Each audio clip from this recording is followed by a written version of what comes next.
嗨，你好。那么今天我简单的跟大家讲一讲，在 Photoshop 里面必须要了解的 Layer 系统。很多人刚开始学用 Photoshop 的时候呢，他们经常会犯的错就是不懂得善用 Layer。那么在接下来的几分钟里面呢，我会让你了解 Photoshop 里面的 Layering System。好，那么现在我们来到 Photoshop 啦。现在我们开一张 A4 size 的纸。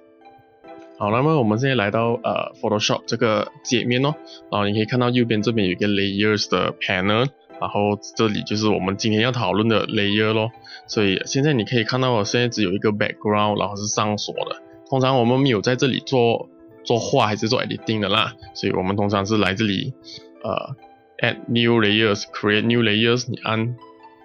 OK， 它就开一个新的 layer 1咯。那么 layer 1你可以看到它是透明的 OK， 看到这个格子，因为我们现在看到下面这个 background 是白色的嘛，如果我们把这个眼睛关掉，那我们剩下看到的是 layer 1的透明的咯 OK， 如果我们在按 B 或者按 Brush Tool， 然后在 Layer 1我们先画一个东西。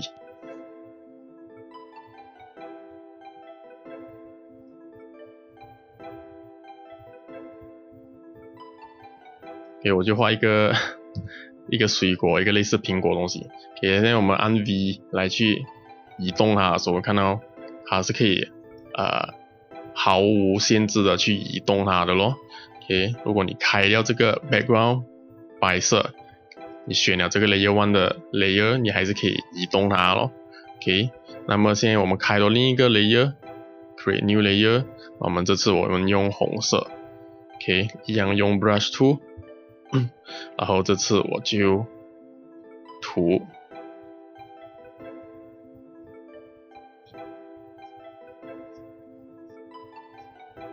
好，现在你可以看到这样涂到不美啦，为什么？因为我就直接涂在上面不好吗？是不是？给现在这个 Layer 2， 我们可以把它移下来，所以它是就在这个线条 Layer 1的线条黑色线条的后面哦，就是它的下面，你放在下面的时候，它就会显示在这个图片的下面，所以你把它放上来的时候，它就显示在上面哦。OK。如果我们再做了一个开新的 layer， 涂那个叶子 ，OK， 一样按 brush， 然后我们涂 ，OK， 按 V， 然后我们把它拉下来，这个黑色线条的后面，所以可以看到它就是最高的最前面的是黑色线条咯。这个也就是这个 Layer 1， 然后我们接下来就有这个青色的这个叶子的颜色 Layer 3， 还有这个 Layer 2在最下面哦，所以我们才会呈现成这样子的一个图案哦。然后它一样是可以去移动它的，看可以随时随地的去移动哦，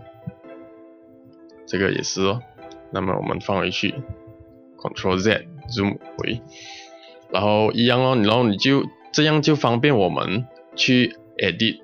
分开来 edit 咯，我们而不是说全部放在同一个 layer， 这样子就edit 起来就会比较麻烦咯。如果你不要这个 orange 色，你要把它变成，你要另外涂加多一个新的，涂橙色，那么也是一样哦，你可以在上面涂修改它。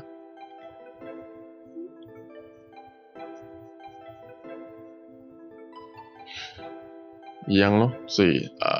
这个眼睛是显示，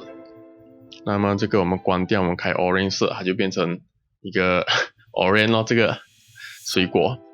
这是我们在作画的时候或者是修图的时候用到的最基本的一个功能哦。所以如果你可以好好的去利用这个 layer 的话，你就可以做出各种各样的图案哦。好了，现在你已经了解了 Photoshop 里面的 Layering System， 那么在下一个 video 呢，我将介绍你对于设计师而言最重要的一个画图工具 Pen Tool。拜拜。